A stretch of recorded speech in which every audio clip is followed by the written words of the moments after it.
bem-vindos a mais uma atividade do P4, no 19º Congresso Internacional da UFAL.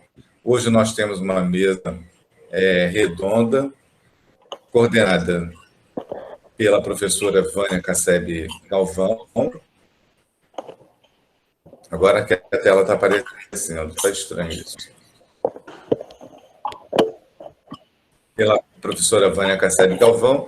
A professora Vânia Casseb Galvão é titular da Universidade Federal de Goiás, também professora contemplada com auxílio e visitante na Unisalento, trabalha com gramaticalização, tem vários livros autorais, vários textos autorais em coautoria, especialmente nos temas gramática do português, gramática funcional, política linguística voltada para o português e para o ensino do português. E a professora Vânia foi coordenadora do P4, de 2016 até 2019. Então, eu vou deixar que você faça a apresentação da mesa e faça a apresentação dos participantes, e vou passar diretamente a palavra para você, Vânia, agradecendo mais uma vez pela formação da mesa e pela participação aqui conosco. Eu que agradeço. Bom dia, né, a todos. E eu quero dizer assim que é uma satisfação voltar ao Projeto 4, agora como convidada. E assim, é um projeto com uma proposta de estudo muito profunda, assim, estudos realmente aprofundados, cientificamente embasados, nos aportes teóricos mais recentes, então, e com ênfase total atenção ao estudo do português, e agora está expandindo, né, essa internacionalização que a UFAL está procurando, está incentivando, faz também que nossos trabalhos se expandam. Hoje nós estamos estudando português com esse grupo aqui da Itália, não é, representado principalmente pela professora Kátia Chulato e o professor Gianluigi De Rosa. Né? Eu quero ler um pouquinho sobre o nosso projeto. O projeto se chama Rede Itália, é um projeto que vem do CIMELP, né, do CIMELP 2013, depois do CIMELP 2015, e o 2013 aconteceu em Goiás e depois em Lecce, mas assim, esse trabalho do Rede Itália vem dando grandes frutos, já está na terceira fase, e eu quero ler um pouquinho a descrição do projeto para vocês, antes de apresentar o professor Gianluigi e a professora Kátia Chulata, para justificar essa mesa, né, a origem dessa mesa. Tá bom? Então, o projeto Rede Itália, ele é registrado no CNPq, no grupo, ele integra o grupo de pesquisas, Rede de Estudos da Língua Portuguesa ao redor do mundo, o grupo do CNPq. E esse projeto, especificamente, o Rede Itália, é o português brasileiro em contexto italiano, aspectos sociais, políticos e linguísticos.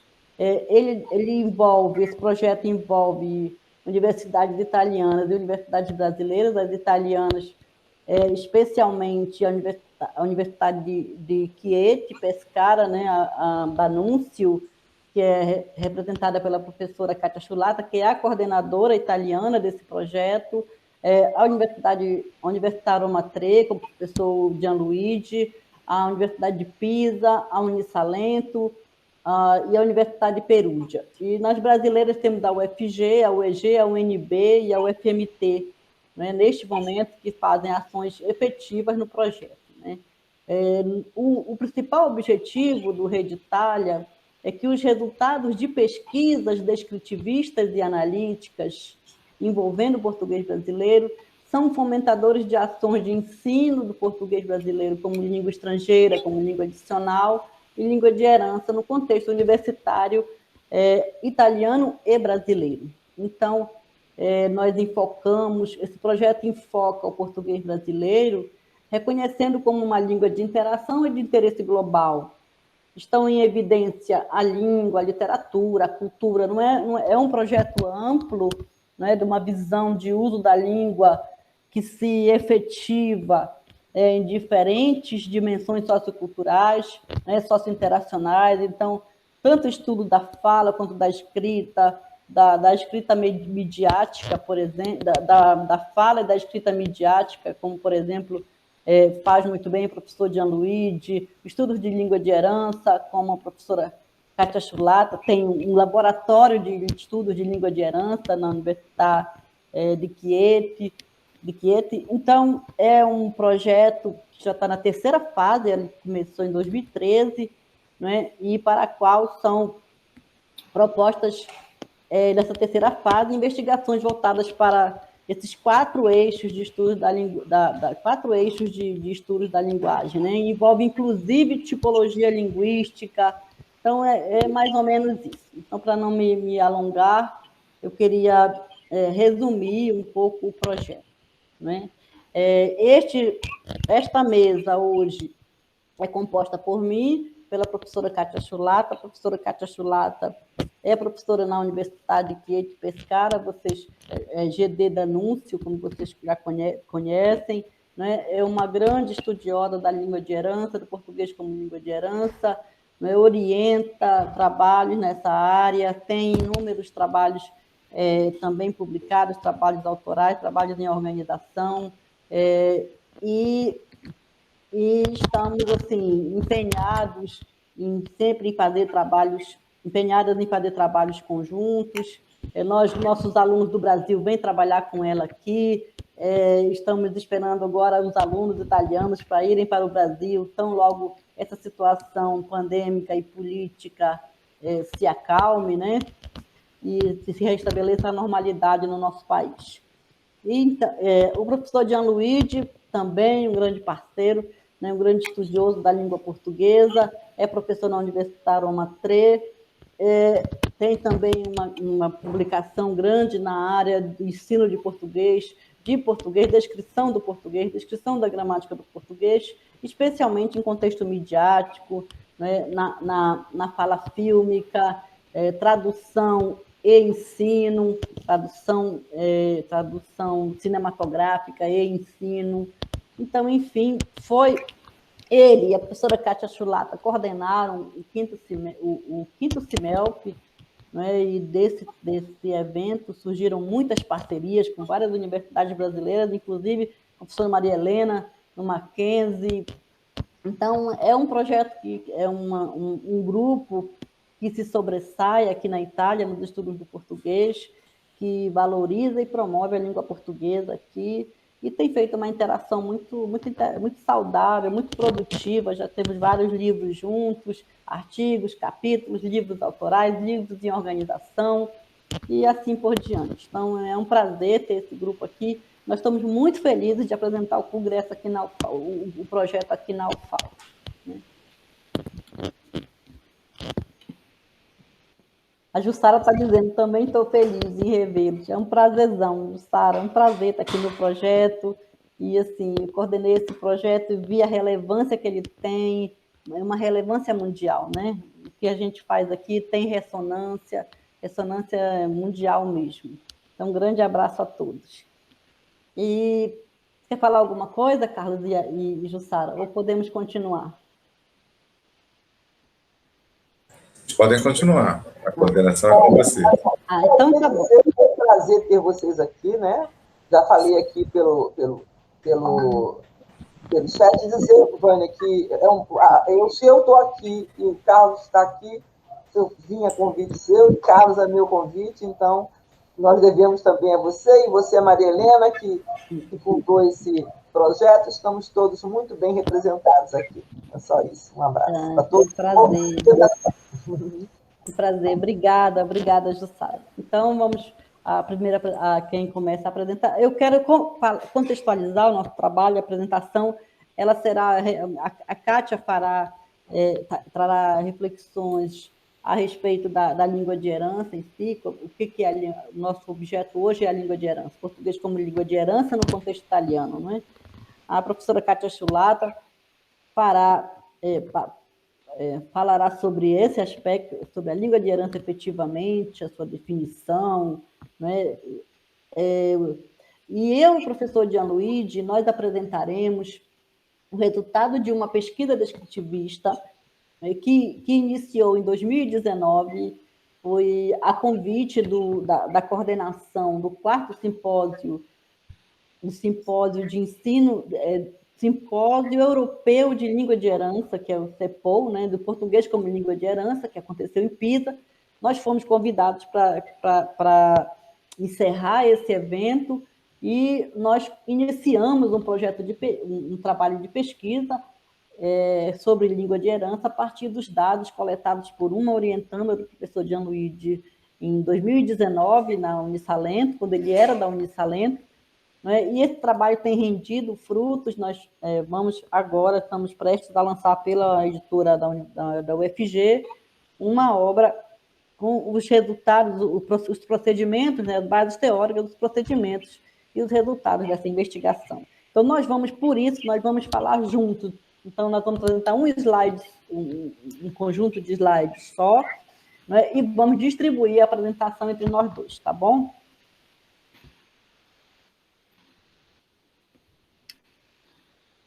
Eu também vou desligar minha câmera para ver se melhora a conexão.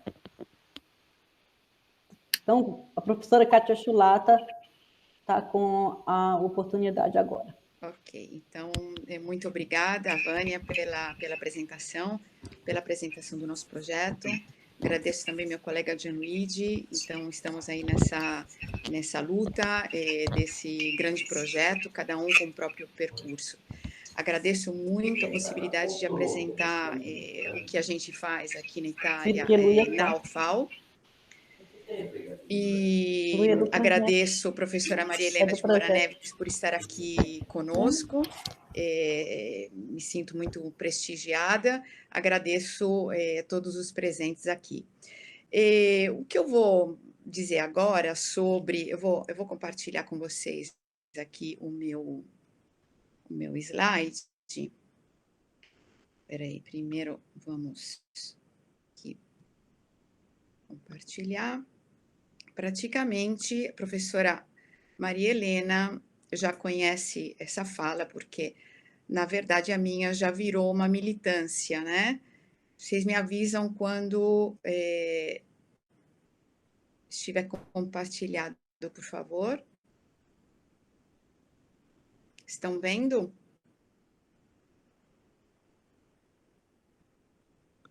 Dá para ver o meu data show? Está um pouco cortado. Acho que a metade dele está aparecendo. Agora sim. Agora tá. Tá bom. Perfeito. Então, tá um pouco lento, né? Muito obrigada. Então, essa fala a professora já conhece, porque, na verdade, esse assunto, que é a língua de herança, é o objeto língua de herança e o desafio de sua delimitação. Então, eu já andei bastante por aí falando sobre esse objeto e sobre a definição, a indefinição dessa língua de herança. E, portanto, não é uma definição absoluta, mas digamos assim, como a gente costuma dizer, do meu lugar de fala, né? Do meu lugar, a minha experiência com a língua de herança aqui na Itália, e é isso que eu trago para vocês. E hoje, além de situar, né, mostrando algumas referências iniciais, também vou mostrar algumas relações do português como língua de herança, do PLH, com a vitalidade linguística do português brasileiro. E por que o português, como língua de herança, pode contribuir, e contribui, na verdade, para essa vitalidade. Então, nós temos as primeiras publicações em livro, porque antes dessas publicações havia, não sei, teses de mestrado ou alguns artigos avulsos por aí. A partir de 2015, nós temos alguns livros em que são apresentadas questões, quer teóricas, quer práticas, sobre o português como língua de herança, quer no Brasil, quer do ponto de vista brasileiro, quer do ponto de vista português. Porque, na verdade, o país que começou a questionar essas questões da língua de herança foi Portugal, né? Portanto, temos duas publicações de 2015 e depois as outras em 2016. Na verdade, nós não descobrimos nada com o português como língua de herança, porque há nomes de grandes investigadores na área de língua de herança, como Guadalupe Valdés, como Van der School, como Kondo Brown, Olga Kagan, que já faleceu, Carreira, etc. E essas pessoas, esses pesquisadores, que se preocuparam principalmente dos hispanofalantes nos Estados Unidos e no Canadá, são centrais na definição de falante de língua de herança e das implicações pedagógicas, né, que isso tem.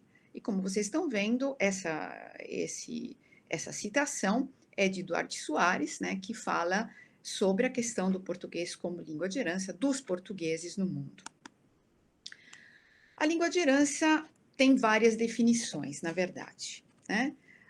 Antes de falarmos, né, da gente começar a falar sobre o português como língua de herança, a gente dizia que era a língua dos imigrantes, dos refugiados, dos indígenas, língua ancestral, familiar, primitiva, da comunidade étnica, minoritária ou até não social. Do que é que depende disso? Depende do contexto, né, que a gente está analisando. Como eu disse antes, não podemos ter definições assim absolutas. E quem é esse falante de herança? Segundo Valdés, é um falante que é criado num lar no qual a língua, que não é o inglês, como a gente já viu, os estudos são nos Estados Unidos e no Canadá, que não o inglês é falada e que fala, ou pelo menos compreende a língua, e é de algum modo bilíngue nessa língua e em inglês. Quer dizer, é só um começo de definição, né? Temos aqui outra abordagem que estou mais, assim, de acordo com essa abordagem, que diz que, primeiramente, não é novo, utilizado já no final da década de 70 no Canadá, para se referir às línguas diferentes das oficiais, que são faladas pelos imigrantes que chegaram e que continuaram a utilizá-las em seu cotidiano, em alguns casos, transmitindo-as por várias gerações. Essa é uma das definições fundamentais. Importante também considerar os falantes da língua de herança como um grupo heterogêneo, que abarca desde nativos fluentes a não falantes de língua de herança. Então, o falante e não falante de herança tem essa ligação com a língua como algo herdado, como patrimônio herdado, mas não necessariamente tem essa capacidade instrumental com a língua.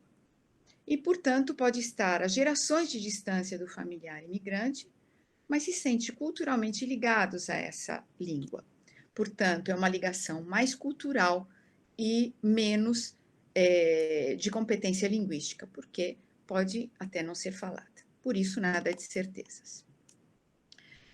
Eu vi também outros estudos, né? Esse, no caso da França, em que a Char afirma que nas sociedades multilíngues, cada indivíduo pratica várias línguas, sem que se possa postular que uma delas seja a verdadeira língua do indivíduo. Então, isso também é importante, né? A questão do bilinguismo, o bilinguismo desequilibrado, saber qual é realmente a língua do indivíduo. Então, aqui, no nosso estudo, não é importante saber qual é a primeira, qual é a segunda língua, etc., mas saber que a língua portuguesa é um patrimônio que ele herdou, que a língua dele levada para outro país, portanto, pode ser também o próprio brasileiro, tá? E esse sentimento com a língua muito forte, que pode ou não ser transmitido às gerações futuras. É interessante também fazer uma ligação com o Brasil pelo conceito de língua ancestral, né? Pensando nos indígenas, porque pode também fazer parte da memória do falante, ainda que ele não tenha aprendido quando criança, e não a domine. Assim, o falante reconhece essa língua como a língua de seus avós, a língua dos conhecimentos e história do seu povo, aquela que confere uma marca de identidade à etnia a que ele pertence. Então, aqui cito aqui Pereira Souza, 2017, a propósito das línguas indígenas brasileiras. Então, essa abertura, né, não ficar fechado no que é a comunidade de brasileiros no exterior, mas ir buscar em outras situações também, ou de migração, ou de língua ancestral, o que pode nos ajudar a compreender o contexto que nós estudamos. Tipicamente, são caracterizados como falantes de herança os imigrantes de segunda e terceira geração. Vejam bem, tipicamente. Que cresceram no país de acolhimento, tendo como língua dominante a língua da sociedade de acolhimento. Portanto, a língua de origem dos pais é a sua língua de herança. E o grupo mais estudado, como nós vimos, são os hispanofalantes residentes nos Estados Unidos. E essas são as nossas referências teóricas. No caso do português brasileiro como língua de herança, então a gente fazendo um pouco uma cronologia, segundo Moroni, 2015, começou a se desenhar na década de 80, com o Brasil como país de imigração para os Estados Unidos, para a Europa e para o Japão. Mas essa expressão se popularizou na década de 2010, então de modo muito tardio. O primeiro registro desse termo, né, acontece em 2009, numa reunião da mesa temática Cultura e Educação, na segunda conferência Brasileiros no Mundo. Então, a gente pode até verificar nesse link os documentos e o que se disse naquela ocasião. Outra perspectiva, né, além de querer definir ou não definir, ou perceber as dificuldades de definição do português como língua de herança, trago aqui a perspectiva econômica de Gilvan Müller, com alguns dados que a gente já pode atualizar mais, né? E o impacto econômico dessa diáspora, né? Porque são vários milhões de falantes de língua portuguesa na diáspora. Ele aqui coloca nesses números e nessa perspectiva não só os brasileiros, mas todos os falantes de língua portuguesa, porque, como sabemos, ele tem uma ideia de lusofonia. Essas são bases geográficas de apoio e criação de interesse para a manutenção e ensino da língua de herança, já que criam-se essas comunidades e, portanto, começam essas escolinhas, né, essas associações para a manutenção, para o encontro dessas pessoas e manutenção da língua de herança, tá? Várias definições e alguns denominadores comuns. Então, muitas definições que são até poéticas, né? Então, a gente viu que é essa língua. Essa é a língua que atravessou oceanos. É uma língua que circula com restrições, limitada a um grupo social ou a ambiente familiar. É uma língua que convive, então está ali no contato linguístico. Ela é viva no ambiente doméstico, então ela não é morta, né? Repleto de histórias e significados, como aquela língua ancestral, né? Ela coexiste, existe com outra ou com outras línguas. E, geralmente, o falante adquire duas línguas na infância, em contextos divididos entre o espaço familiar e o social, numa posição simultânea e desequilibrada. Nem sempre simultânea, a gente vai ver isso, como é que ele adquire essas duas línguas, não necessariamente juntas. Importante pensar, segundo Moroni e também segundo a minha postura, que o português como língua de herança é uma língua minoritária. Então, pensando no contexto em que ela se insere. Fora do território brasileiro, em outros países onde as relações sociais, a educação formal e a comunicação no espaço público se concretizem em outro idioma que não português. Portanto, é uma língua que coexiste. Como a língua também é um espaço de constituição de sujeitos sociais, né? É o lugar da memória afetiva e cultural, como a gente viu, nem sempre esse não falante de herança tem uma proficiência. Por quê? Falar de língua não é uma questão fácil, falar de língua materna também não. Segundo o review, a língua materna, para os falantes, deve ser considerada, né, um elemento tem um papel muito importante que deve ser considerado muito antes de poder falar, porque a criança é falada intensamente pelo seu ambiente. E não há uma palavra que não seja, a um só tempo, designação de um conceito e discurso sobre o valor atribuído a esse conceito pelo ambiente. Por isso que depois a gente percebe, em muitos contextos em que a língua portuguesa, o português brasileiro, é falado entre os pais, mas a gente percebe que a criança, depois de alguns anos, compreende tudo, mas não fala. Não necessariamente ela quer falar, mas ela absorveu alguma coisa, né? E os valores absorvidos têm a ver com esse contexto familiar e com o que essa língua veicula nesse contexto familiar. É preciso fugir das catalogações dos sujeitos, tirando da camisa de força chamada bilinguismo, né? Por quê? Porque há variáveis no desenvolvimento da competência linguística de todos os falantes de herança. Por quê? Porque depende da exposição a essa língua majoritária, porque ela pode acontecer em paralelo com a língua de herança, então aí nesse caso é o bilinguismo simultâneo.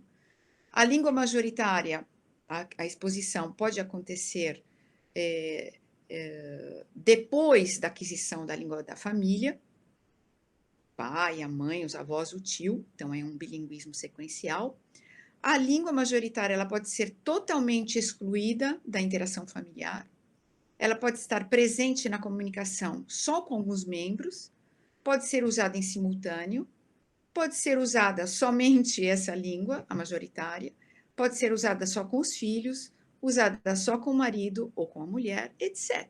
Então, isso vai determinar vários contextos diferentes, né? De sentimento da língua, de proficiência da língua, de pertença a essa língua de herança.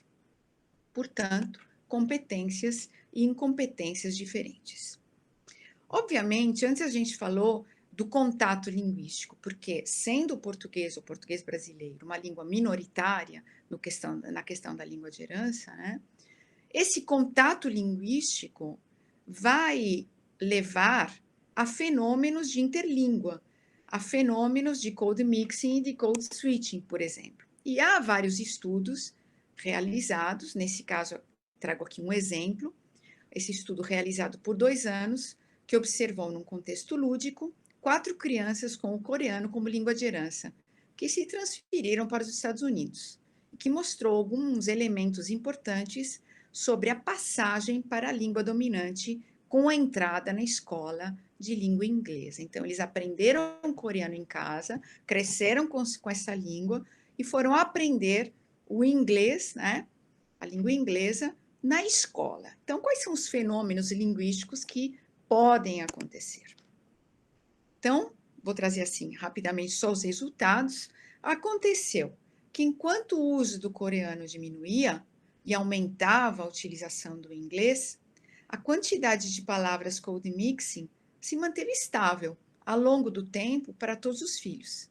Portanto, esse artigo, a conclusão, né, eles afirmam que a mistura de código não é um indicador de competência linguística enfraquecido. Então, primeira coisa é eliminar o estigma, assim como aconteceu no Brasil em relação à variação linguística, aos estudos de descrição do português brasileiro, né? Então, começamos a perceber que as variedades populares, né, chamadas estigmatizadas por vários autores, elas não tinham que ser discriminadas. Então, a mesma coisa nós temos que pensar do migrante, dos filhos desses migrantes e de outras categorias que lidam com 2 línguas ou com mais de 2 línguas que foram aprendidas em situações de desequilíbrio, né? Então, por quê? Porque, segundo Berruto, a passagem de uma língua para outra, segundo ou em relação a o speech event, ou a situação comunicativa da qual se participa, ou do interlocutor, ou destinatário a quem se dirige. Então, o falante, ele percebe a situação, né, da comunicação linguística e ele vai direcionar, utilizar um código ou um outro, de maneira pragmática. Então, segundo Fishman, né, a propósito dos domínios de uso das línguas, o repertório diglótico, né, escola versus família. Ele disse que sublinha o quê? Que como os falantes plurilíngues desenvolvem o hábito de falar de um determinado assunto X numa determinada língua. Então, ele escolhe. Por quê?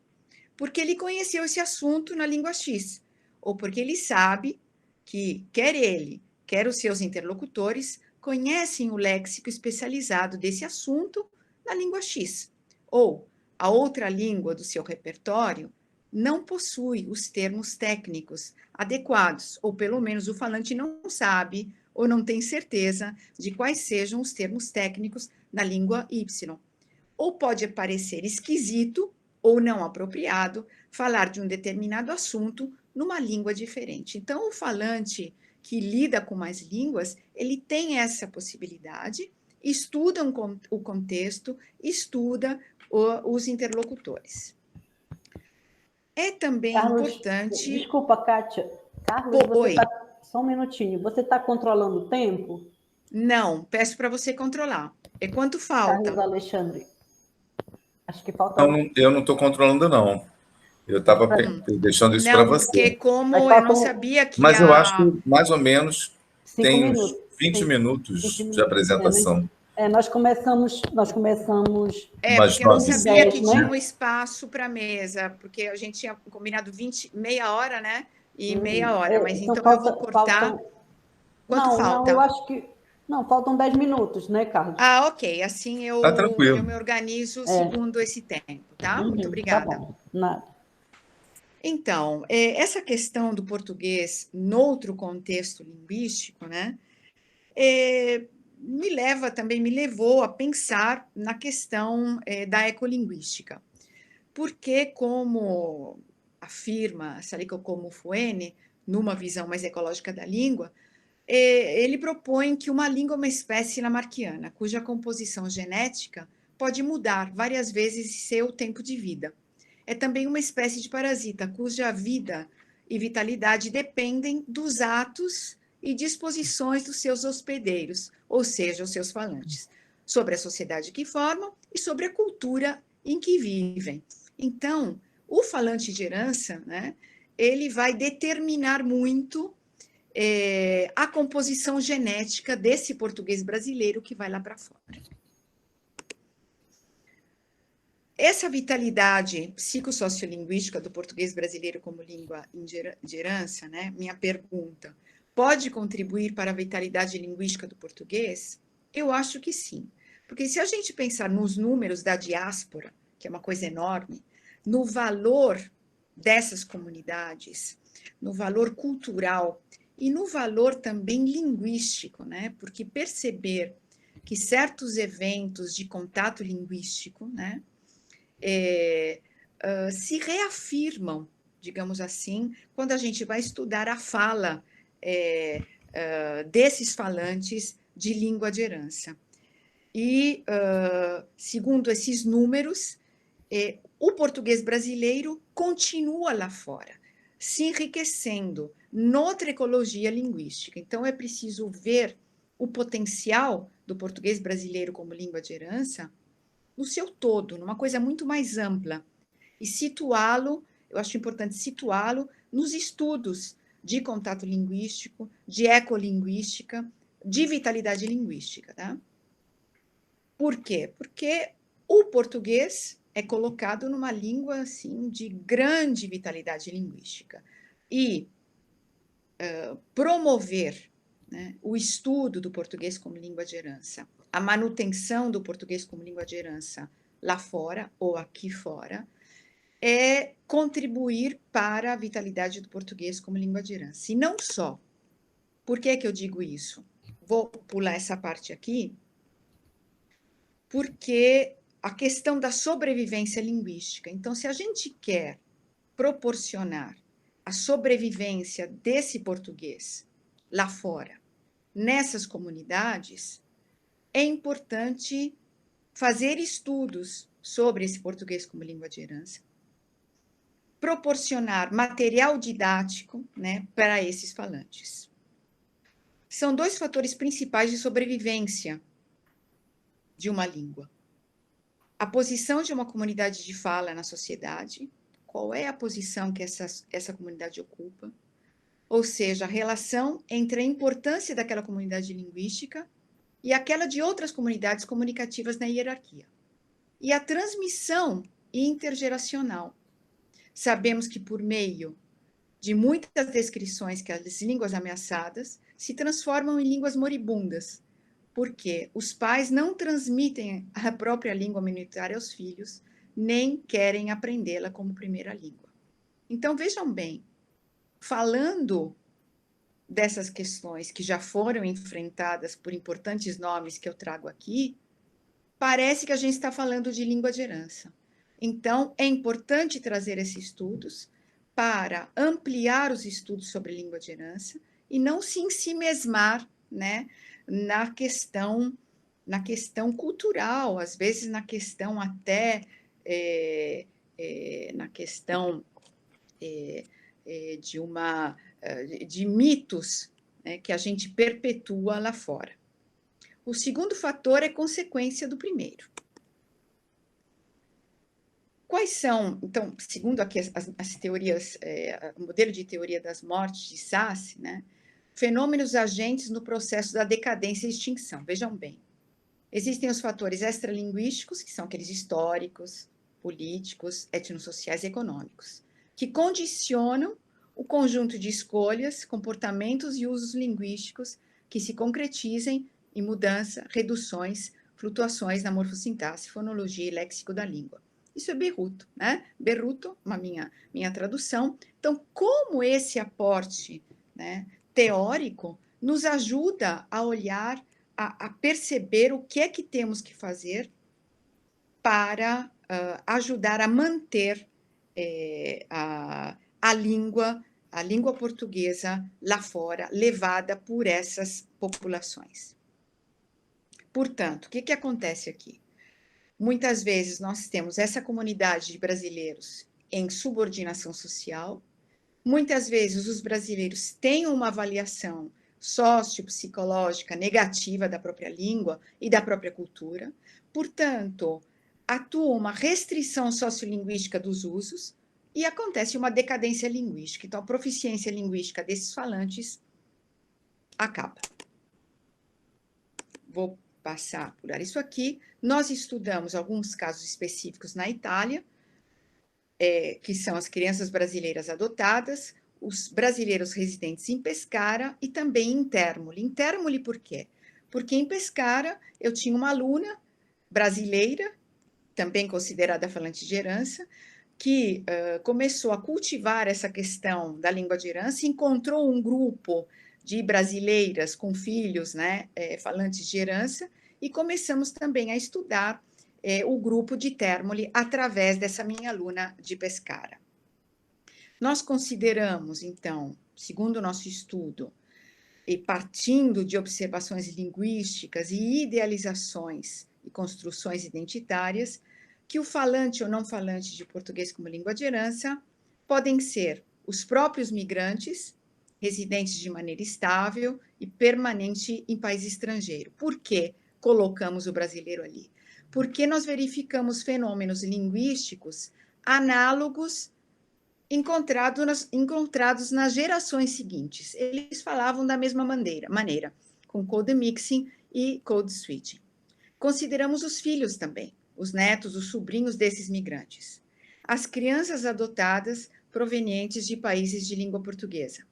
Italianos que viveram de maneira estável num país de língua portuguesa e que sentem o português como língua de herança. Lembra? Aquele sentimento e o uso da língua. E os filhos também desses italianos que sentem o português como língua de herança.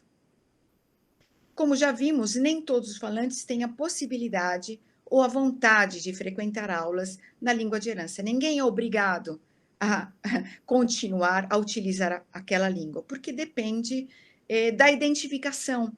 depende do prestígio linguístico, de como sentimos essa língua, da possibilidade de material, de políticas linguísticas no país de acolhimento.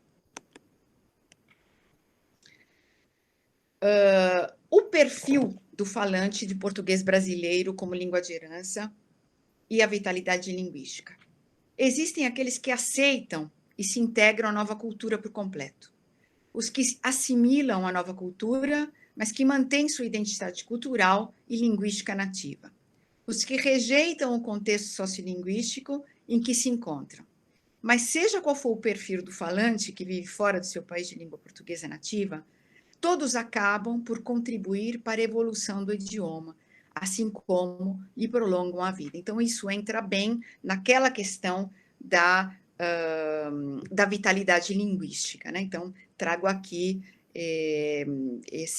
o português brasileiro em contexto internacional, de Eduardo Alves Ovieira, de 2017. Porque os mais conservadores podem enxergar as mudanças como ameaças à integridade da língua, enquanto outros especialistas das ciências da linguagem preferem conceber mudanças como um movimento natural da evolução linguística, assim como propõe Labov. Então, é importante considerar alguns fatores fundamentais para o português, para a vitalidade do português brasileiro como língua de herança. O empoderamento através da alfabetização, então, não abandonar esses brasileiros lá fora, e pensar que, se eles conseguirem, tiverem oportunidade de gerar economia local em relação ao Brasil, vai haver um certo interesse também em relação ao português brasileiro, porque essa língua vai ter mais prestígio, né? Nós coordenamos o grupo de pesquisa alguns grupos de pesquisa sobre o português como língua de herança, projeto de extensão no âmbito do projeto Promoção, Difusão e Valorização do Português Brasileiro em Comunidades Minoritárias, do CECADI, o projeto Rede, de que falou a Vânia há pouco, né, já estamos na terceira fase. Estamos também no projeto Português como Língua de Herança, aspectos teóricos, descritivos e práticos, ligada esse projeto ao projeto da Cátedra Unesco, e conduzimos o projeto na Università Gabriele D'Annunzio de Chieti Pescara, onde temos esse grande laboratório de português como língua de herança. E aqui vou pular essa parte de descrição, vou deixar para os meus colegas, Vânia e Gianluigi, e só mostrar para vocês que nós fizemos doutorado sanduíche, tese de doutorado sobre o português como língua de herança em Pescara. Últimas publicações são essas, Língua de Herança e Incursões Teórico-Descritivas, juntamente com minha colega Vânia Cristina Casseb Galvão, de 2001, e o último, que é a Imigração Brasileira na Europa, fruto do 5º Seminário sobre Imigração Brasileira na Europa, que nós hospedamos lá na Università D'Annunzio. Então, aqui, obrigada, uma pequena poesia, um pequeno poema, homenagem a Augusto de Campos, né? Nada de briga em relação ao português como língua de herança, nada nos obriga, e muito obrigada. Então, o título do nosso trabalho é Heranças Gramaticais do Português em Contexto Italiano, né? E pode passar, Jean. Na verdade, essa investigação, como eu falei antes, né, iniciou já em 2019, como resultado do convite feito pelo CEPOL, e alguns aspectos gramaticais. Nosso objetivo é estudar alguns aspectos gramaticais que emergem, né, emergentes de falantes de português brasileira como língua de herança em contexto italófono, né? Verificar, entre esses objetivos, nós temos verificar quais aspectos de natureza sintática fazem emergir a competência linguística em manutenção, que caracteriza o falante de herança, né? A professora Kátia Chulata apresentou que no início dos estudos de língua de herança não se falava em competência linguística, hoje se fala, não é? Porque se vê que a língua de herança é algo que se dá como um vitral, não há um tipo de língua de herança, mas há vários tipos de manifestação dessa língua. Então, nós estamos trabalhando, pressupondo que já o falante de herança faz emergir uma competência linguística e que essa competência está em manutenção, não é? Quais estruturas de manutenção dessa competência emergem desse discurso, quais aspectos sociais e funcionais estão relacionados a essas estruturas, e nós analisamos essas estruturas de manutenção do português brasileiro em contexto de fala italiana. Então, são falantes que vivem na Itália, brasileiros que vivem na Itália. Então, nós sabemos que a língua de herança é muito significativa porque é carregada de representações, conceitos de um indivíduo com fortes experiências interculturais. Isso, claro, vai se refletir na manifestação linguística, né, em português. Então, nesse sentido, nós devemos, no momento da descrição, da análise da língua de herança, essa análise deve ser muito bem delimitada, porque há todo um conhecimento intuitivo sobre a língua, né, que ele tem da língua de herança, mas também todas as possibilidades que o uso da língua oferece. Né? Então, e além disso, nós reconhecemos que a estrutura da língua ela se manifesta numa interação exponencialmente caótica, né? Como já dizia Langacker. Mas nesse aspecto, atualizada em um ambiente linguístico-cultural estrangeiro, é muito mais. Né? Então, nós temos todo um cuidado na hora de se fazer a descrição da manifestação da língua de herança. Alguns pressupostos da análise, né? Nós estamos, primeiramente, foi um desafio fazer essa pesquisa em conjunto com o professor Gianluigi, até mesmo em função da nossa orientação teórica. Né? O professor Gianluigi trabalha muito com as bases gerativas da análise sintática, eu tenho uma orientação funcionalista, e nós tivemos que sentar e trazer um ponto de equilíbrio para essa descrição. Né? Depois, quando ele for apresentar os fenômenos gramaticais que nós estudamos, então vocês vão perceber que, assim, que há nós ainda estamos ajustando, não é, essas bases teóricas, né, a fim de que, porque nós sabemos que nós podemos ter uma relação polar, não dicotômica, entre uma visão formal e uma visão funcional da língua. Né? O Sebastião Carlos mesmo sabe muito bem fazer isso. Né? Eu acho maravilhoso quando o Sebastião Carlos, parte das suas descrições dele vai buscar na gramática gerativa, que foi uma base forte da sua formação, que eu conheço, e acrescenta com princípios funcionalistas, que é mais ou menos o que nós estamos fazendo nessa descrição. Né? Claro, a visão da língua, como reconhecendo a linguagem estabelecida na faculdade humana, na faculdade mental humana, mas também reconhecendo a linguagem como um processo de interação. Hoje, mais do que nunca para nós, faz sentido aquele quadro do Dick, em que ele coloca lado a lado a visão formal e a visão funcional da linguagem, e mostra, nos faz ler, né, como Neves leu, né, uma visão polar e não dicotômica. Né? Então, nós temos a relação, alguns pressupostos também, a consideração de que o conhecimento gramatical a respeito das regras, do funcionamento, do uso das estruturas de representação conteudística e interpessoal da língua é reflexo da competência. Então, não dá para falar mais, na língua de herança, a competência, mas como é que você vai, se nós trabalhamos com língua, com descrição, queremos saber como esse falante manifesta essa língua, a noção de competência comunicativa é fundamental. Outros pressupostos, né?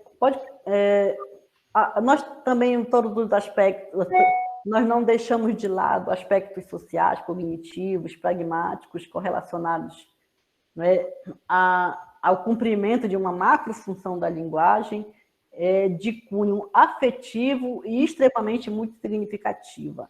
Então, nós temos claro que a manifestação da língua de herança num contexto, por exemplo, num contexto estrangeiro, manifesta uma língua de herança, né, cercado, aquele falante está cercado de variáveis socioculturais, né, de pressões socioculturais, né, pressões externas. Então, o sistema linguístico manifestado pelo falante de língua de herança, ele é um sistema altamente pressionado socialmente, né? É uma manifestação que vem muito pressionada. Então, tudo isso deve ser levado em consideração. E, na verdade, uma vez que a atividade interativa ela é motivada pela satisfação de expectativas de forte apelo identitário e emocional. O falante de língua de herança, ele tem essas questões, alguns pressupostos teóricos, né, envolvendo a noção de competência, tudo que envolve a competência textual, gramatical, lexical, funcional, sociocultural, nós estamos considerando aqui na análise desses dados. Uma competência pragmática, a competência pragmática é altamente manifesta, forte nesse sentido, porque as pressões, na medida em que as pressões sociais, pressões socioculturais aumentam ou são muito relevantes, a competência pragmática, por sua vez, também tende, né, a estar, vamos pensar assim, muito mais ativa, né? Então, a informação pragmática, envolvendo todos os conhecimentos, as crenças, as suposições, né, estão, vamos assim dizer, fervilhando, né, na manifestação linguística desses falantes. Uma outra questão das questões da interação verbal, assim, elas foram muito, nós estamos com muito cuidado no olhar para os dados, na questão da interação mesmo, como é que esse falante faz as alterações, efetua as alterações na informação pragmática do seu interlocutor, não é? Que nem sempre é um falante de herança, ou como se pode, às vezes, um brasileiro que ele visita, o parente com quem ele conversa por telefone. Então, a interação tem também uma especificidade no ambiente de fala de herança.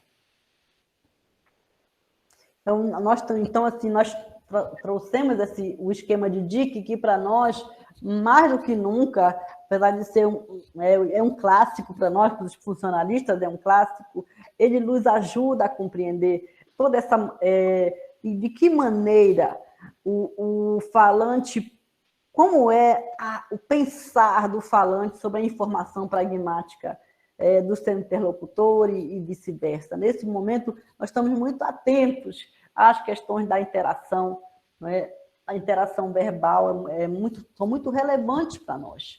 E que falante é esse? E nem sempre... porque é muito diferente a língua de herança, porque no contexto de língua materna, digamos assim, ou de língua estrangeira, há uma simetria de competência comunicativa, né, entre os interlocutores. Na língua de herança, não há uma simetria, não é predominante uma simetria. O normal, vamos dizer assim, o corriqueiro, o comum, é nós falarmos com nossos amigos, com nossas mães, com nossa mãe, nosso pai, nossos colegas, que têm o mesmo domínio, tem mais ou menos uma competência comunicativa semelhante, né? Equivalente. Já o falante de herança, nem sempre, né? Ele conversa com o pai, com o avô que está no Brasil, ele conversa com um amigo pela internet que está no Brasil, mas ele está aqui no contexto italiano e tendo que falar em italiano, tendo que se revelar um integrante da comunidade italiana. Então, as questões pragmáticas são fundamentais nesse sentido. Tá? E, até que, Jean, qual é o número deste slide, por favor? Agora estão já apresentando o corpus. O meu é até 17. Se você apresenta mais o corpus, corpus, né? Você pode começar já apresentando o corpus. Tá bom. Então, assim, por isso, né, nós Pensando em todas essas questões, nós estamos trabalhando com esse corpus que foi elaborado por Imbriani em 2009, na sua tese de mestrado. Ela defendeu na Universidade del Salento, né, que foi orientada por De Rosa e Tempesta, e é composto de 18 horas de gravação, né, em italiano e em português, e essas gravações foram obtidas através de entrevistas e de redações escritas em português com brasileiros residentes na cidade e na província de Leite aqui na Puglia, né, onde é a Unisalento. Então, Imbriani transcreveu essas entrevistas, não é? E foram realizadas, e as redações não foram realizadas por todos os entrevistados, mas em alguns casos, né? Então, são 17 mulheres e 23 homens, e na época das entrevistas, entre 11 e 52 anos. A tipologia, essa entrevista estruturada com um único entrevistado, né, perguntas padronizadas e respostas livres, porque, na verdade, isso permitiu ao entrevistado se concentrar mais sobre o conteúdo, né, deixando de monitorar a forma. Então, seguiu mais ou menos aquela dinâmica do projeto NURC, né? E também entrevista com 2 entrevistados, que foram interessantes para analisar a interação entre os entrevistados. E na língua de herança, as questões da língua de herança, ou vamos pensar os aspectos, quando a gente fala assim, aquilo que está mesmo mais profundo nas questões da competência comunicativa do falante de língua de herança, é muito revelado no momento em que ele fala de temas que lhe são caros, que lhe despertam essa proximidade, essa afetividade com o país, né? No caso, com o Brasil. Então, por isso foram escolhidos temas como Saudade do Brasil, Itália que bonita, A crise no mundo, Futuro do Brasil, Meus desejos, Meus medos, e o que representa a dança na minha vida. Temas assim né? Nesse aqui está mais ou menos, não está dando para ver, mas é uma identificação mais de gênero, de idade, e a escolarização desses sujeitos de pesquisa, né, que tem ensino médio, ensino superior, ensino fundamental, né, todas as áreas, níveis de formação no Brasil. Então, assim, os objetivos específicos, né, dessa pesquisa é identificar, neste momento, nós trazemos agora, quais fenômenos de natureza sintática fazem emergir essa competência, não é? Então, mais especificamente, aspectos gramaticais, como a presença de formas de natureza morfossintática, como a concordância variável, sujeito-verbo, né? Preenchimento do sujeito, considerando também a presença de sujeitos pronominais plenos de referência arbitrária e de sujeitos pronominais plenos com correferente não animado, possibilidade versus impossibilidade de subida de clíticos, estratégia de topicalização dos falantes, como estrutura de deslocamento à esquerda, topicalização, né? Esse tipo esses fenômenos não foram aleatórios, né? Na medida em que nós estamos falando especificamente de contextos pragmaticamente fortes em termos de construção da interação. Então, aí agora eu passo a palavra para o professor Gianluigi. Então, agradeço também os organizadores do grupo, do P4, a Jussara, o Carlos Alessandri. E lembro também que a última vez que eu vi a Jussara foi quando eu era professor visitante na Federal Fluminense, em novembro de 2019, quando ainda todo mundo estava bastante tranquilo.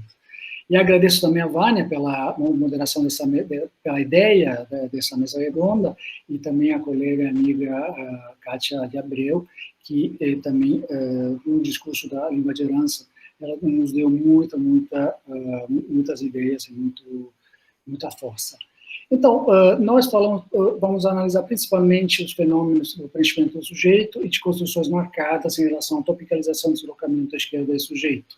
E sobre o fato que o português brasileiro E na sua variedade neostandard, nesse caso, eu analiso, depois vou dar também uma definição de português brasileiro neostandard, sempre na linha da tradição sociolinguística italiana, do Gaetano Berruto, que a Cátia também citou, e conforme quanto a texto, também muitos estudos que analisam dados da língua falada, da língua escrita, da fala teatral e da fala fílmica, está perdendo, à luz de toda uma série de mudanças linguísticas, as características de uma língua de sujeito nulo, como o português europeu ou italiano, passando de língua prodrópica a língua prodrópica parcial. E também o emprego crescente dos pronomes pessoais sujeito acompanha-se de um lado do enfraquecimento da morfologia verbal, com consequente redução do paradigma verbal. De fato, a flexão verbal de número pessoa se reduz a 3, 4 formas, conforme a variedade nos standards contemplada.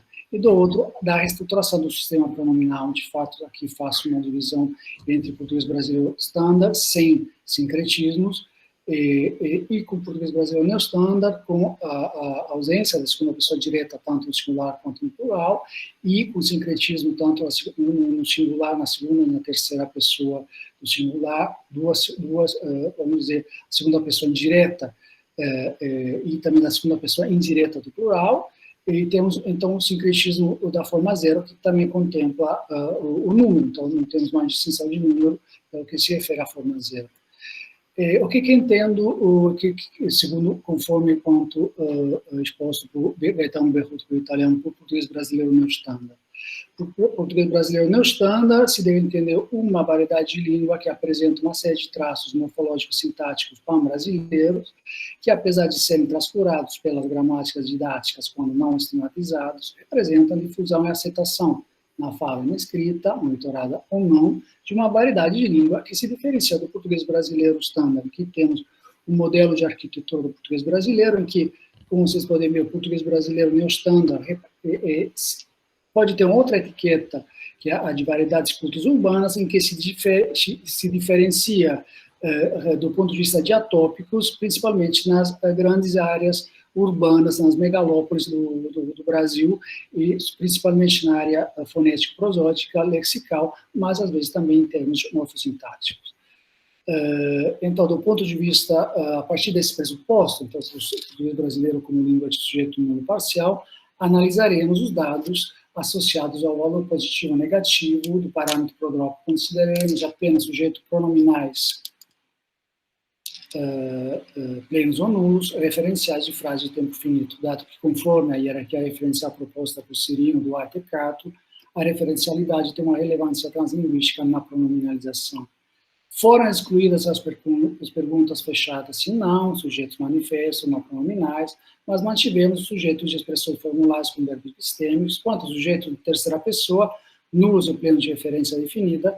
Os dados encontramos sujeitos pronominais com traço mais ou menos humano e mais ou menos específicos. Vamos ver que já vendo os primeiros dados, fazendo uma análise quantitativa, encontramos que os dados, 26 informantes, é importante lembrar que a parte que nós analisamos que representa a língua de herança é na redação escrita. Portanto, é uma variedade diamétrica que apresenta já umas suas características, e o discurso da interação sai também nesse tipo de produção, mas é mais importante nas entrevistas faladas, onde temos interferência, codmixing entre português e italiano. Mas, como o objeto era língua de herança, analisamos só essa parte em português.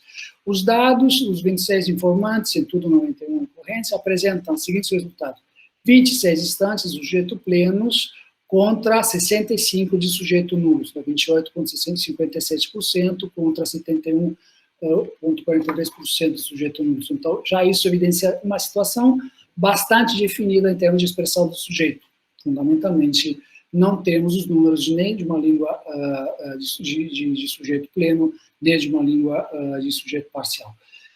Todavia, se diferenciarmos os informantes conforme as variáveis, poderemos encontrar algumas diferenças interessantes, que darão indicações relativas ao processo de manutenção de construções sintáticas de interferências da gramática da língua dominante, que, lembramos, é a língua prototípica prodrópica italiana. Aqui temos, por exemplo, a primeira variável é o grau de escolarização. E aquilo que podemos ver é que os dados relativos aos grupos, conforme o grau de escolarização, apresentam um índice de preenchimento baixo nos primeiros dois grupos, ensino superior, com 26,92%, de expressão do sujeito, e ensino médio, com 14,71%. E um índice alto, próximo dos dados relativos às variedades rurais, cultas urbanas e populares do português brasileiro, no terceiro grupo, ensino fundamental, com 66,67%. O fato de se tratar de textos escritos, variedade diamétrica, redigidos numa situação semiformal, em presença de um entrevistador, deve ter ativado dinâmicas de controle, principalmente naqueles falantes com grau de escolarização médio e superior, por ter tido exposto mais tempo à variedade estándar do português brasileiro. Então, no processo, a escolarização é um traço fundamental, cuja gramática, por isso, favorece o sujeito, a não expressão do sujeito. Pelo que se refere à variável idade, isso também confirma a tendência geral de não preenchimento do sujeito, evidenciando, todavia, um índice de preenchimento gradual inversamente proporcional à idade. Quanto mais jovem, maior o preenchimento. De fato, registramos uma porcentagem de 5% no terceiro grupo, 40 a 60 anos, de 27,77% no segundo grupo, 21 a 39%, 21 a 39 anos, e 32% no grupo 1, 11 a 20 anos. A variável gênero também mostra uma leve diferença. Nós estamos falando sempre de números muito relativos, muito baixos, estamos com 30,30% em relação ao preenchimento do sujeito com informantes de gênero feminino e 27,58% nos informantes de gênero masculino. E se levarmos em conta os dados em termos de preenchimento do sujeito por uma segunda pessoa de discursos, vemos que os dados do sujeito de primeira pessoa, 77, são a maioria dos 91 casos de ocorrência registrados. Claro, sendo um texto redigido em que o sujeito enunciador fala da própria experiência, é claro que a primeira pessoa é aquela mais utilizada. A segunda pessoa, claramente, não é presente, não está presente, só em formas de você genérico, e de que falaremos depois. Mas nesse gráfico nós contemplamos, não contemplamos sujeito não referenciais de sujeitos genéricos para estratégia para determinar o sujeito. Sempre pela mesma razão, então não encontramos, pelo que se refere à terceira pessoa, registramos 11 instâncias de sujeito nulo, 9 para a terceira pessoa singular, 3 para a terceira pessoa plural, e apenas uma ocorrência de sujeito pleno. Do ponto de vista semântico, essas 12 ocorrências têm todos os traços mais específicos e menos humano. Enfim, registramos 3 ocorrências de sujeito nulo relativa à primeira pessoa estándar, nós, claramente, onde o morfema de pessoa, número, evidencia e torna redundante, de uma certa forma, a expressão do sujeito. Em termos quantitativos, as 3 variáveis evidenciaram que apenas nos falantes heritage com grau de escolarização fundamental se registra um índice de preenchimento que se aproxima dos dados do português brasileiro neostandard,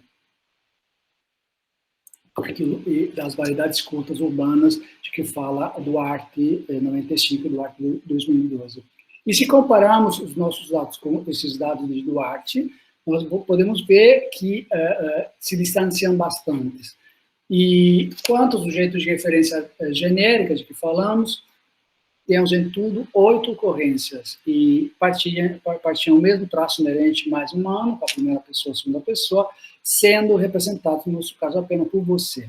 O índice de preenchimento do nosso corpus, heritage não passa de 25%, temos só 2 em 8 ocorrências de sujeito pleno. Então, estamos bem longe de 73% de Duarte em termos de expressão do sujeito genérico, para determinar o sujeito. Do ponto de vista qualitativo, podemos dizer que os informantes de português brasileiro e língua gerança que participaram dessa pesquisa apresentam comportamentos diferentes em relação aos seguintes parâmetros de análise relacionados com o parâmetro podrópico. Em termos de concordância variável, sujeito-verbo, possibilidade versus impossibilidade de subida de crítico, e preenchimento versus não preenchimento do sujeito pronominal. Vamos ver os casos, peço desculpa, relativos às quatro ocorrências de concordância variável que encontramos na nossa amostra. Então, a análise qualitativa dos dados mostrou que a concordância variável sujeito-verbo com flexão verbal unipessoal não foi relevante no licenciamento do sujeito pleno, porque registramos só 4 ocorrências, em 3 casos com verbo copulativo e um caso com verbo inacusativo e ordem verbo-sujeito. No primeiro caso, e temos uma ordem verbo-sujeito com concordância variável. Ficou as pessoas que mais amam. E, pelo que se refere aos outros 3 casos, temos no primeiro caso concordância variável sujeito-verbo, com sujeito, verbo e predicativo de sujeito, no terceiro caso. E no quarto caso, temos uma concordância variável dentro do sintagma nominal sujeito, meus sonhos, meu sonho, e também o verbo que está, nós mantivemos, não modificamos a redação escrita dos falantes, e aqui temos que registrar também a falta do verbo causativo. Meu sonho é fazer estudar minha filha. Hipotizamos essa possibilidade de estrutura que é elíptica, no sentido que falta o verbo causativo. Pelo que se refere à possibilidade versus impossibilidade de subida de críticos, seguindo o Klein-Xavier, consideramos como esse como outro parâmetro para a manutenção da gramática da língua, da gramática portuguesa brasileira. Então, podemos dizer que não registramos muitos dados, mas encontramos recorrência de subida dos críticos nos 3 grupos de informantes, dividido pelo grau de escolarização. Aqui temos algumas desses dados. Além do levantamento de dados relativos à propriedade sintática dos sujeitos referenciais encontrados, realizamos também uma análise do uso de sujeito plenos e nulos, considerando as condições pragmáticas e discursivas que determinam a sua distribuição no português brasileiro. E registramos só uma ocorrência de preenchimento do sujeito para referente menos animado, mais específico. Esse exemplo é a nossa esperança, poder guardar nosso país, concluindo que ele é nossa pátria, que para ele queremos voltar. Aqui pode ver uma série de codes políticos, também usos do italiano, que entra de maneira bem forte dentro da construção, também do ponto de vista do léxico. Todavia, a baixa porcentagem de sujeito pleno na primeira pessoa do singular, 33%, 0,79 versus 79% de Duarte, identificada pelo morfema de pessoa e número, pode ser considerada como consequência da interferência da gramática da língua dominante, italiano, língua podrópica. Além disso, é sobre isso que temos que refletir muito, porque encontramos uma construção bem interessante, que é bem estranha ao português brasileiro. Não registramos construções de deslocamento de sujeito com pronome expresso, do tipo Maria, ela gosta de ler romanceando.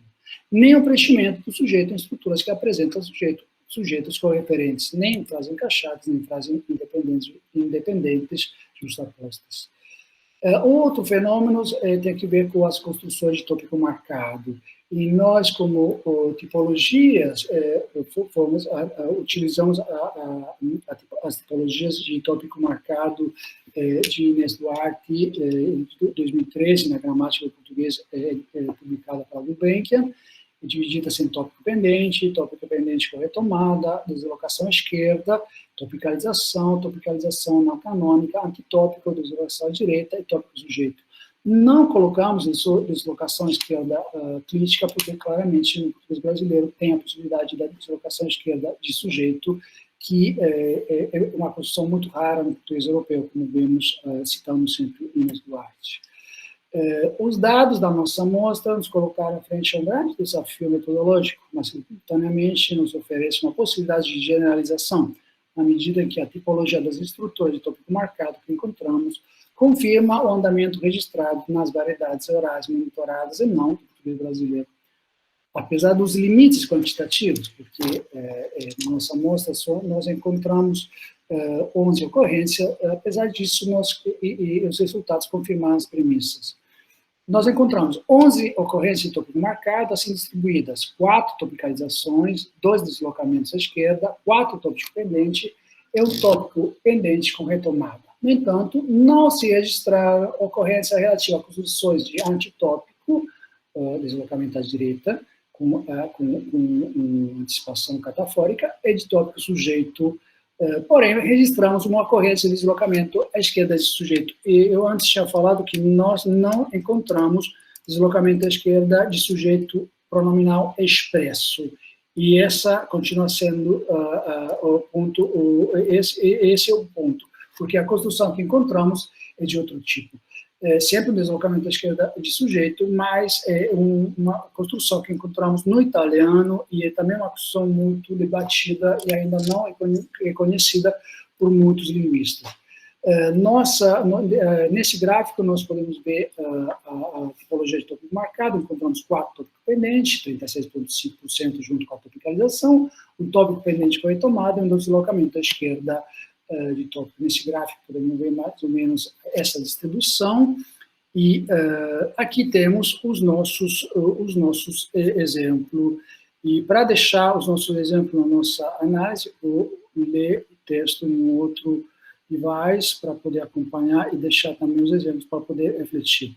Então, os dados da nossa amostra nos colocam à frente... um momentinho só...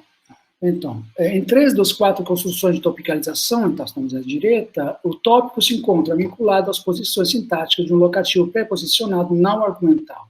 E no caso da construção de topicalização não canônica, aqui mantivemos a definição de construção de topicalização não canônica, mas no Brasil, normalmente, a topicalização não canônica é contemplada dentro da topicalização. Mantivemos as duas possibilidades, considerar pela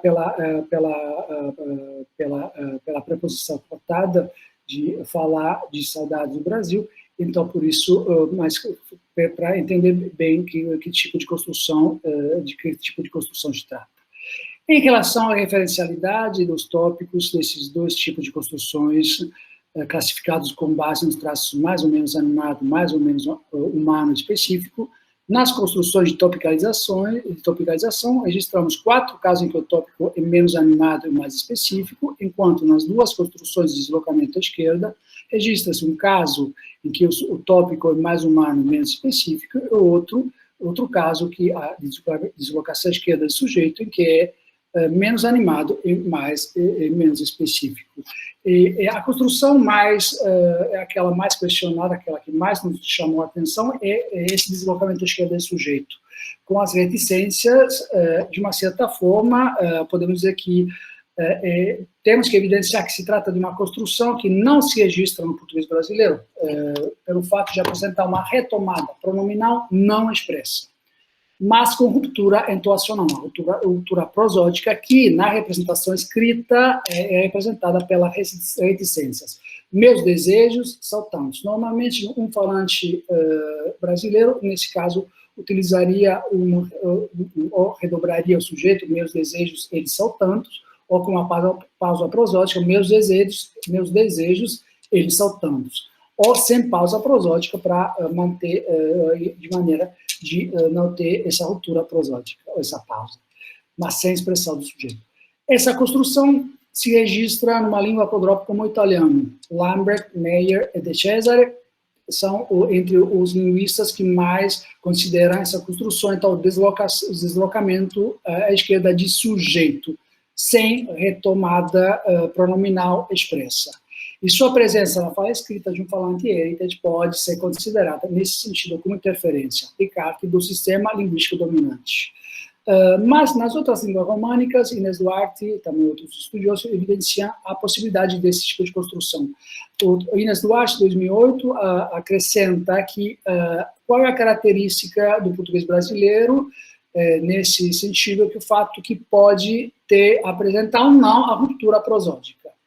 E o fato que não apresente a ruptura prosódica é uma característica do português brasileiro, acrescentando que, por exemplo, em francês ou também nos raros casos em que se registra no português europeu, tem sempre ruptura prosódica. Agora, a questão é muito debatida na língua italiana, porque nos dialetos do norte, em algumas variedades do italiano do norte e da toscana, também no florentino, nós temos críticos sujeitos, temos críticos sujeitos. Então, pronomes, coisa que não temos em italiano.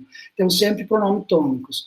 E temos grupos esse tipo de construção é considerada a deslocação esquerda de sujeito por Lambert, Meyer e De Cesare, como eu já disse, mas tem outros, como Gaetano Berruto ou Simone, que não consideram, mesmo pela ausência de pronome sujeito crítico no sistema pronominal italiano, descartando o estudo dessa estrutura.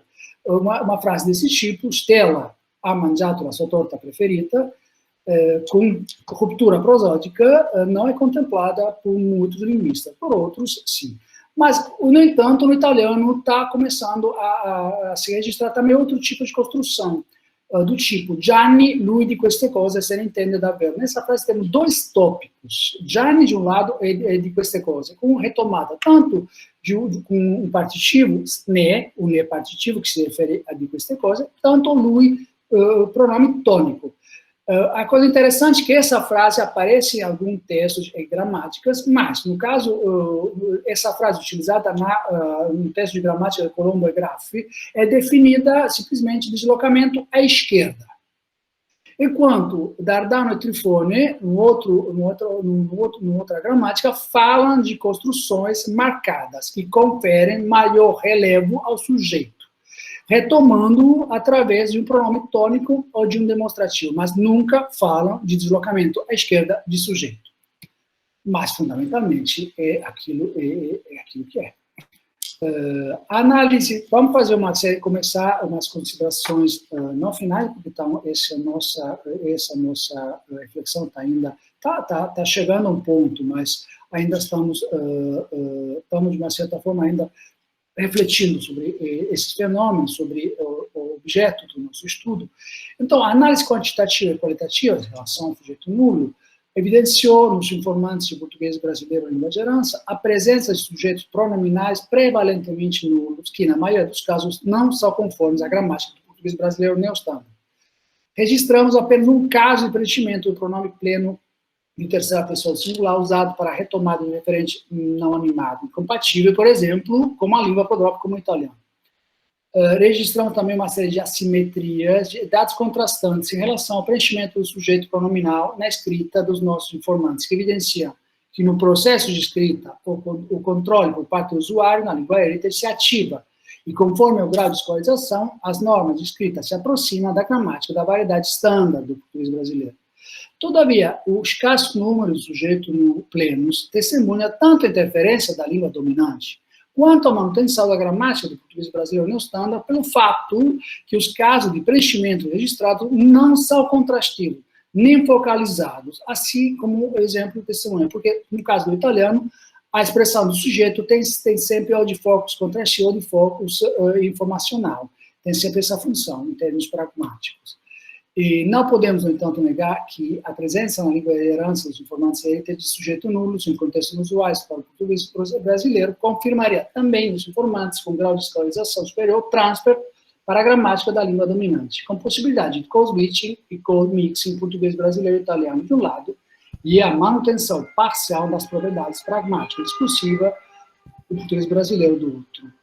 E também nós estamos refletindo sobre o fato que, também nas construções, o fato que não sejam registradas construções típicas, como o deslocamento esquerdo de sujeito expresso, ou de tópico sujeito, por exemplo, pode ser sempre algo que tem a ver com a língua dominante de um lado e o controle devido ao fato de ser um texto escrito numa situação de muita tensão emotiva devido à presença do entrevistador. Isso pode ter sido um filtro muito forte, hipotizamos, em relação a esse tipo de construções e a falta dessas construções, e a presença do deslocamento esquerdo com cultura prosódica pode ser outro elemento fundamental para entender a interferência dentro da manutenção da gramática do português brasileiro. Vânia, é para você as conclusões? Ok. Além disso, nós recorremos a uma perspectiva alargada da noção de competência linguística, né, que abarca a interpretação de aspectos cognitivos gerais e particulares para interpretar um enunciado, por exemplo, como em leite, ao invés de me sentir própria em casa, pois tem muitas praias bonitas, né, que é uma, no caso, essa construção é italiana, me sentir própria em casa, é italiana, né? É própria italiana, que se vislumbra claramente uma interlíngua a partir de um construto, me sinto própria casa, né, que atualiza um subesquema construcional, já pensando em termos de construção, né, que seria um desdobramento também dessas questões, aí, desses estudos, né, um subesquema construcional típico da língua italiana, me sinto próprio X, né, encarecendo a concepção de que o significado é produto da conceitualização associada à expressão linguística e que, embora seja um fenômeno mental, a conceitualização ou conceptualização, ou seja, o modo como representações da realidade são convertidas em expressões linguísticas, é baseada na realidade sociofísica e cultural e ocorre em função da atuação do falante no mundo real, imaginário, virtual, ficcional, né? Essa construção apresenta um claro decalque da gramática do italiano, um transfer construcional que demonstra como a ordem dos constituintes reflete o novo contexto linguístico do falante de herança, né? E isso. E qual deles é que deve prevalecer, na verdade? A gente pode pensar em um contexto de prevalência, né? Na verdade, mais do que nunca, esses dados revelam significados que são fundamentais na interação social, na negociação entre os falantes, na avaliação mútua de seus conhecimentos, pensamentos e intenções, não é? E na medida em que aparece um dado desse, nós podemos pensar em toda uma rede, uma nova rede de significações, né, que fazem parte dessas construções que surgem neste contexto de translinguístico. É uma modalidade de uso da língua translinguística, não tem como não dizer isso.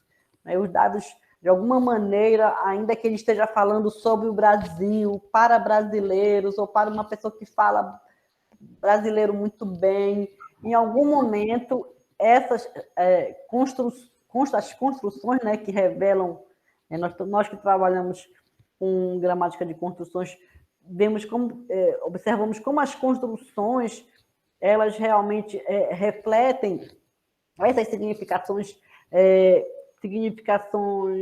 vamos pensar assim, compartilhadas cotidianamente, né?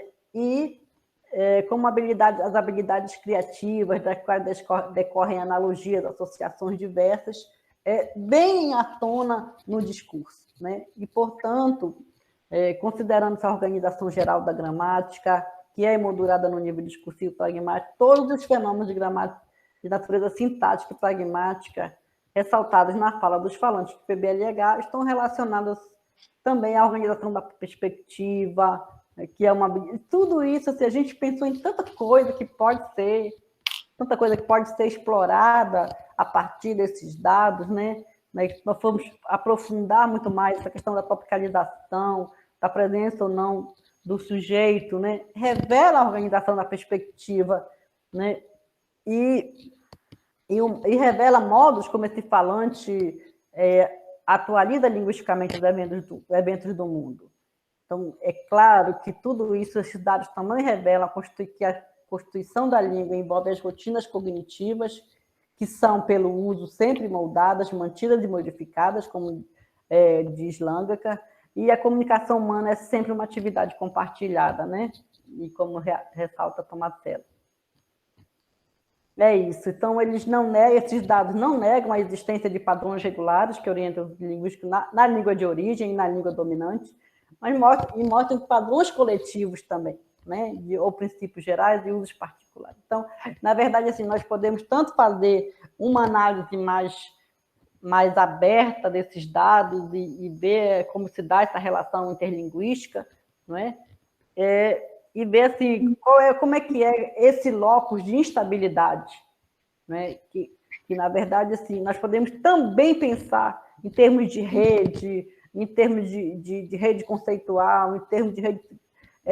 quando observamos dados dessa natureza, né? Uma rede, na verdade, é uma rede bidimensional, na qual um ou outro sistema, uma ou outra competência se revela a depender das condições informacionais, sociais e cognitivas. Tá? Então, esse último slide ele foi muito mais um termo de projeção do que se pode perceber, do que se pode ainda investigar a partir desses dados observados nesses 2 anos de pesquisa, de discussão, de verificação, de retomada desses dados. Tá? Nós queremos agradecer, é um prazer, é uma honra estar aqui com vocês, um grande abraço. Agora, acho que a gente tem que partir para deixar para os comentários, né? Então, aí você pode comandar as perguntas, se vocês quiserem. Se você não, eu e Carlos podemos fazer isso. Você é mediadora. Eu gostaria que você e o Carlos fizessem isso, porque a gente fica mais, né? À vontade, tá bom. A gente fica mais à vontade. Então, perguntas, por favor. Sebastião, estamos aguardando você. Pronto. Pode começar. Então, vou. Né? Parabéns ao trabalho apresentado pelos integrantes da mesa.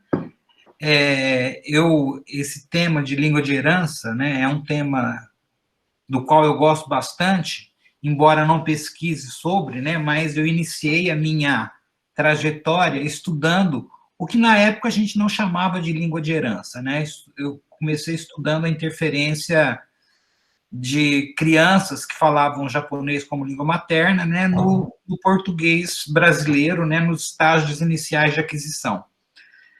Então, é um tema de que eu gosto bastante, porque me remete a esse tempo em que eu pesquisava sobre essas questões.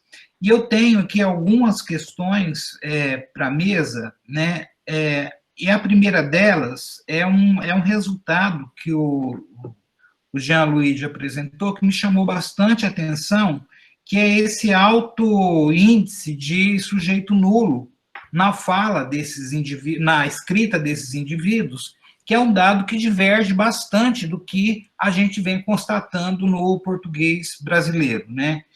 E eu fiquei me perguntando o quanto esse fenômeno em particular, não revelaria uma forte interferência da língua dominante, né, na gramática da língua do português como língua de herança, né? E na esteira dessa pergunta vem uma segunda, que é qual é o tempo, se vocês chegaram a controlar, qual o tempo de contato dos falantes de português como língua de herança com o italiano, né? E eu pergunto isso até porque me parece que quanto menor o tempo, maior seria a interferência da gramática da língua alvo, né, ou da língua dominante, na gramática dos falantes de língua de herança, né? E, assim, a terceira pergunta o foco de vocês está na análise da língua de herança, né? Mas muitas das propriedades da língua de herança também vão se refletir na língua dominante, ou na língua, né, no italiano, por exemplo, né? Queria saber se há alguma preocupação de vocês em olhar também qual é a interferência da gramática do português no italiano falado por esses sujeitos. Vânia, posso começar eu e depois você fecha? Sim, eu respondo essa última do Sebastião, essa última. Essa última respondemos junto, porque também está muito... Porque isso aí é um dos pontos... Vai lá, Tiago. Não, vai lá, vai. Eu agradeço pela pergunta. Então, nós estamos refletindo muito sobre qual é o limite entre a situação comunicativa em presença de entrevistador e o fato que o italiano seja uma língua prototipicamente prodroga. Porque em Roma 3, na minha universidade, com alguns linguistas italianistas, começa a se refletir também, a debater também sobre o fato se o italiano continua sendo aquela língua prodrópode que tanto se fala. Porque no dia a dia começa a aparecer a expressão de sujeito que não tem função de focus informacional nem contrastivo. Mas eu acho que no caso, sobretudo dos falantes, conforme claramente os adultos têm um número maior de anos em presença estada na Itália. Então, esse é um elemento fundamental, que nós repetimos muitas vezes, que são esses dois elementos que interferem muito na construção, em termos de língua dominante e língua de herança. O tempo de estada e o grau de escolarização, isso é fundamental. E também a situação comunicativa, acho que são todos elementos que comportam uma maior atenção de um lado, e por isso que temos a variável escolarização, que foi o elemento fundamental. Em relação ao tempo de estada também, confirmo que aqueles que mais tiverem começam a ter uma forte influência da gramática da língua dominante. A terceira questão é uma questão de que ontem estava falando com a Vânia. Por exemplo, eu sou casado com uma brasileira e minha esposa, nos últimos 2 anos, isso não é, nós não focamos, foi um tema, porque nosso corpus em língua de herança, por enquanto, é apenas na redação escrita. Então, esse tipo de interferência, vamos ver também, temos que analisar, porque nós temos também as entrevistas em italiano e vemos que tem algumas construções do português brasileiro dentro do italiano. Eu confirmo, por exemplo, no caso da minha esposa, que são 2 anos que não está mais, tanto pela pandemia, por outras razões, que não está mais em âmbito de trabalho, e ela se formou na Itália, chegada com 18 anos, ela não produzia mais objeto nulo, até 2 anos atrás. São 2 anos que ela, também em italiano, está produzindo objeto nulo de novo.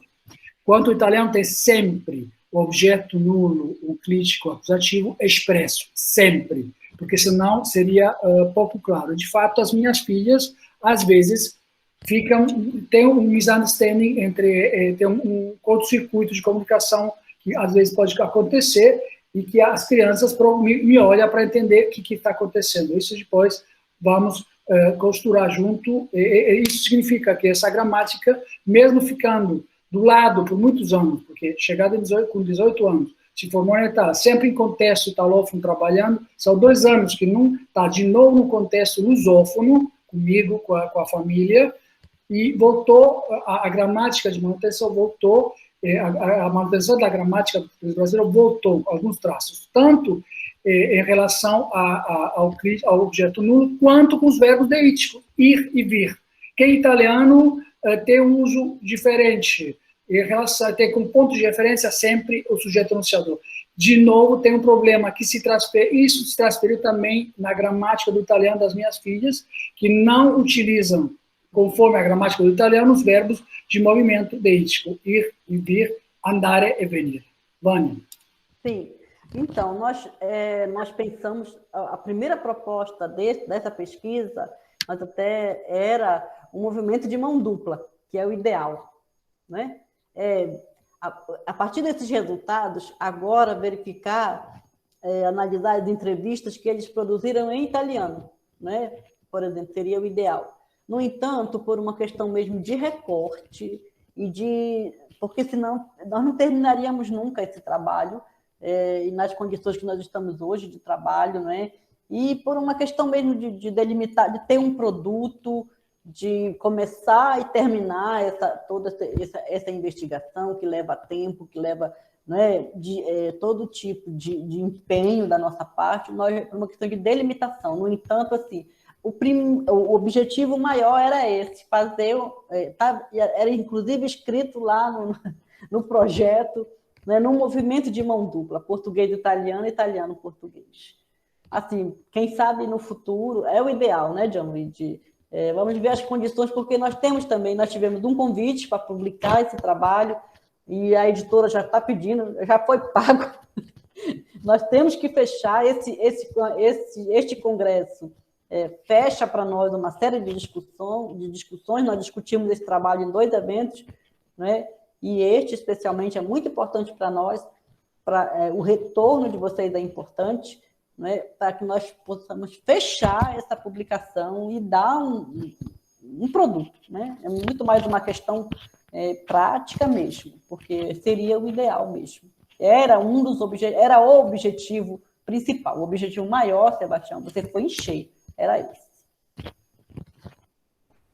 Tá ótimo. Mais alguma pergunta? Eu só vou pedir uma coisa para você, nada de fechar congresso, por favor, nada de fechar congresso. Tá bom? Nada de fechar congresso, vou deixar o congresso aberto aí. Tranquilo. Mais alguma pergunta? Obrigado, Vânia, Gianluigi. De nada. Mais alguma pergunta? Se não, eu vou fazer uma pergunta, se ninguém tiver pergunta para fazer. É uma pergunta meio convite, né? Para vocês ingressarem de vez em nosso projeto, a Vânia já faz parte, né? Falta o Luigi e a Kátia, né? Ingressarem mesmo como membros, e alinhavarem uma proposta, né, para desenvolver de pesquisa no nosso projeto da UFAL.